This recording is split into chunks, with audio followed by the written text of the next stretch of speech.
বিরাদদের একটা অনুরোধ থাকবে না, প্রেম করে কেউ বিয়ে না করে। এই জন্য আমার দুধ কিনে গোসল করে শুদ্ধ হয়।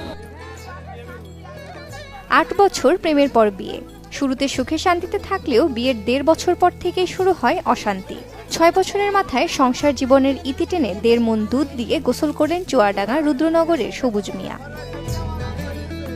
নিজেকে শুদ্ধ করার ব্যতিক্রমী এই চেষ্টা দেখতে ভিড় করে গ্রামবাসী। সবুজ আরও জানান, বিয়ের পর ভালোই চলছিল তাদের সংসার, কিন্তু বিপত্তি বাধে যখন স্ত্রী আলাদা বাসা নিয়ে থাকতে চায়। ৬ বছর আগে প্রেম করে বিয়ে করছিলাম। বিগত ৬ বছর সংসারে ৪ বছর সুন্দর মতো সংসার করছি। তারপর এখন থেকে আমার ২ বছর থেকে আমি মানসিক অশান্তিতে ভুগছি, বিভিন্ন রকম অত্যাচারের নির্যাতনের শিকার হয়েছি। যার কারণে বউয়ের হাত থেকে কালকে মুক্তি পাইছি। মুক্তি পেয়ে আমি দুধ দিয়ে শুদ্ধভাবে গোসল করে নিই, পাপ মুক্ত হচ্ছেন। যে আমি আর জীবনে ভুল কাজ করেছি, আর ভুল কাজ করবো না, আর প্রেম করে আর জীবনে কোনো বিয়ে করবো না। আমার ভাই বিরাদার, ছোটো ভাই বিরাদার যারা